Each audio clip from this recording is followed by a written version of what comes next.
Tu as travaillé de quelle manière aujourd'hui? Avec la tablette. Avec la tablette. Et vous avez quoi sur la tablette? Des documents. C'est un Padlet, ça, c'est ça? Oui. Vous avez des documents avec des coups de pouce et tout. Vous aviez une mission.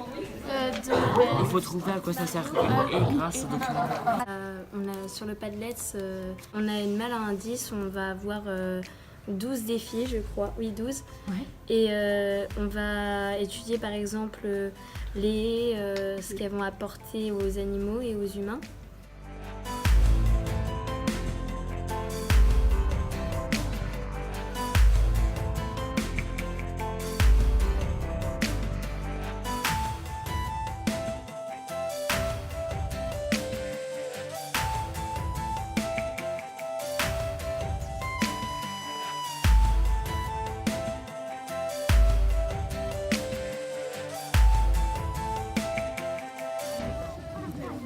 Alors on a la clé sur la part. Avoir la première ferme qui stocke du carbone, la première ferme d'élevage en France qui stocke du carbone. Donc planter des haies, c'est une façon de pouvoir élever des vaches et produire de la viande qui stocke du carbone. D'accord? Ça c'est assez important par rapport au réchauffement climatique qu'on a aujourd'hui. Je vous présente David. Bonjour tout le monde. Bonjour. Bonjour David. David Oliveau, je travaille à l'association Promet en Nouvelle-Aquitaine.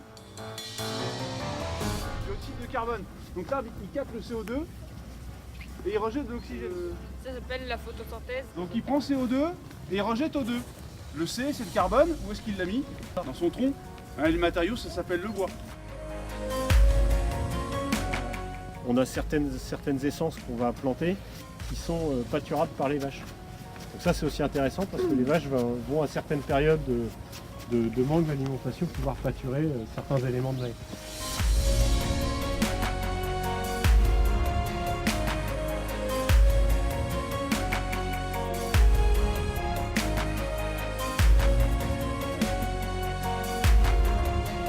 Donc en fait, le pralin, c'est un mélange d'un tiers de bouse de vache, un tiers d'eau et un tiers de terre.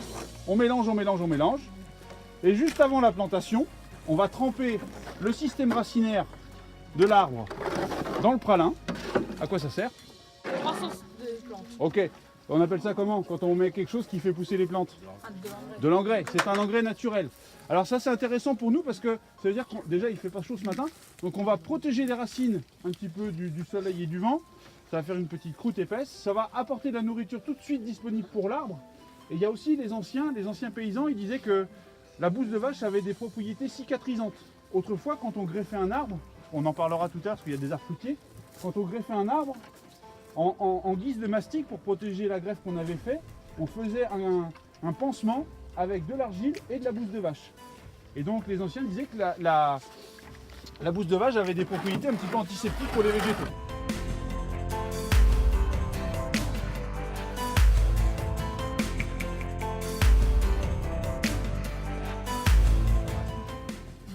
Donc il va falloir faire des trous sur chaque petit piquet. C'est pour ça qu'il va me falloir une bonne équipe de guerriers devant. Parce que c'est vrai que derrière les planteurs, ils n'en ont pas pour longtemps à planter les arbres. Donc il y a un challenge là. J'ai stocké les végétaux et je les ai mélangés dans un sac conservation. C'est super important pour moi ce détail là. Parce que les végétaux, en fait, on les plante en hiver parce que l'arbre il est en repos végétatif.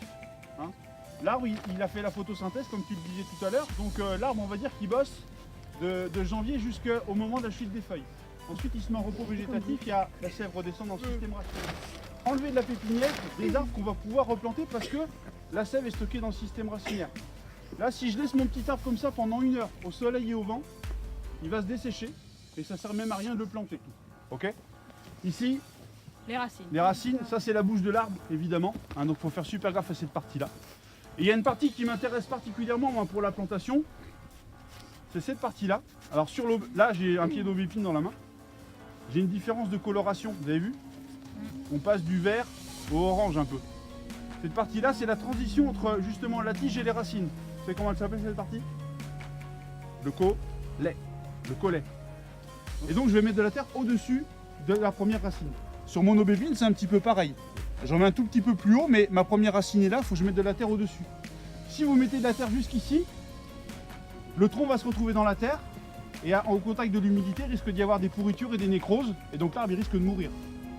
Si je plante l'arbre et que je laisse les racines dehors, ça va dessécher et l'arbre risque de mourir. Ça veut dire que la qualité de la plantation, elle est vraiment super importante. On va placer l'arbre dans le trou. La surface du sol, elle est là. Le collet, il est là. Donc là, ça veut dire que si je pose mon arbre au fond du trou, il est trop bas. Ok ? Soit je le remonte un peu, et ensuite on va reboucher avec de la taffine. Je vais vous permettre de récupérer de la taffine assez facilement. Quand il y a des pelons, c'est des restes de graminées, le pelon. On ne le met pas dans le trou de plantation parce que ça va se décomposer par la suite, ça risque de faire une poche d'air et ça risque d'empêcher l'arbre de bien se développer. Donc on évite de le mettre. Donc mon arbre il est toujours trop bas. Hein. Donc là, je ramène la terre fine facilement. J'égalise grossièrement. Donc là mon collet il est toujours un petit peu trop bas. Je vais juste retirer un petit peu et secouer sur les racines. Ok ? Vous avez vu, on voit la différence de coloration. Donc je fais la danse de l'arbre. Vous allez tasser autour de l'arbre. Ok ? Le but du jeu, c'est que si je tire sur l'arbre, là maintenant, il ne s'enlève pas.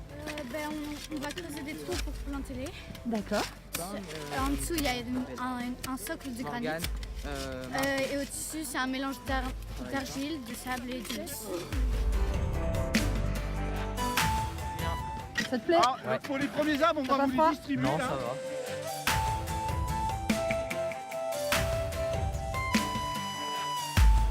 T'as vu, on Je a les fais mêmes la cheveux, première, t'as vu? vous regardez bien.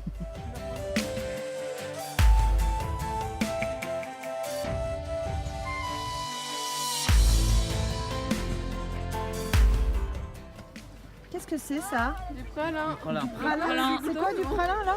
C'est un engrais naturel qui est fait d'eau, De terre et de la bouse de vache. C'est ça, Bradley? Oui.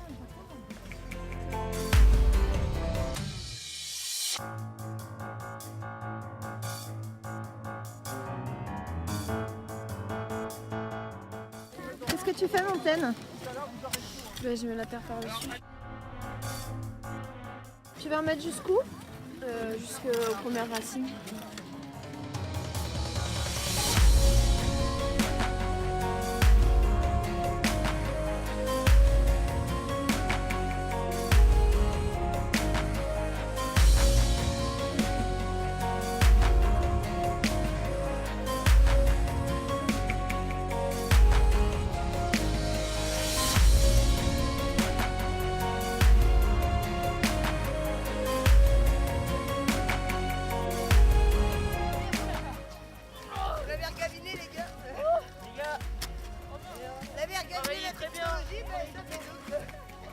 Et la mère Gavinet, elle vous présente Gilbert. Bonjour Gilbert. Bonjour Gilbert. Vous voyez bien les gars là, hein? Nom de Dieu, c'est dommage que je n'ai pas de topinamou à arracher.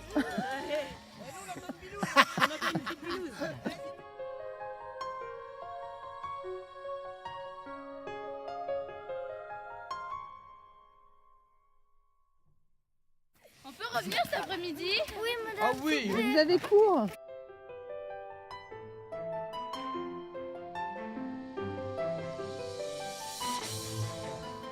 Oh, il y a de la paille ça. C'est quoi Il y a ton... du foin dedans. Tu te demandes si c'est du foin ou de la paille? Ah oui. Ah ouais. Parce que il y a de l'herbe là-dedans. Hein. Il y avait- Je vois, c'est ce que je vois là. Il me semble que c'est pas de la paille. C'est pas de la paille? Oh, oui.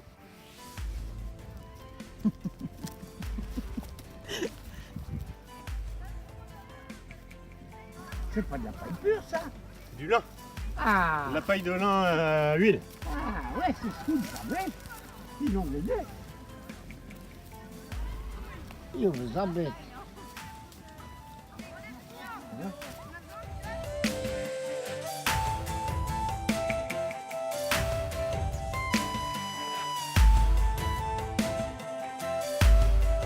Donc le paillage, et ils ont trouvé tout ça, je leur ai posé la question. Donc à quoi sert le paillage? Il sert à conserver l'humidité. Vous pouvez imaginer que la bosse de paille, ça va faire comme une grosse éponge et que ça va stocker de l'eau et que ça va le restituer pour le petit arbre.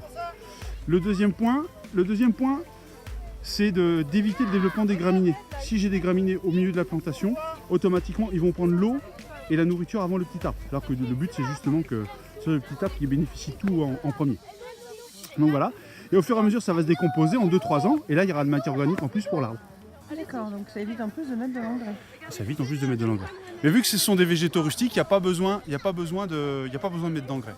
En faisant cette technique-là, même si on a 3 semaines de sécheresse, on va pouvoir avoir 98% de reprise sur les végétaux globalement, en moyenne. Entre 95 et 98%. Merci David. Je t'en prie. C'est important Léa, Gilbert? Oui, Pourquoi? je sais pas, le gibier, les oiseaux. Les oiseaux, ils se mettent à l'abri, ils se cachent, ils font leur nid. Et pour vos bêtes, à vous, les éleveurs? Ça fait des abris, tout bas.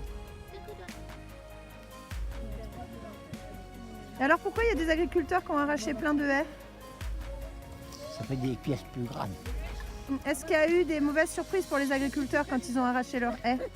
Il paraît que ça retient les sols aussi, les haies. Ah ben oui, l'eau aussi, Donc qu'est-ce qui se passe si on arrache des haies, Gilbert? ça n'arrête pas l'eau. Ah, ils vont s'en mettre. On est reparti? Allez, c'est parti, on y va. C'est bougeant.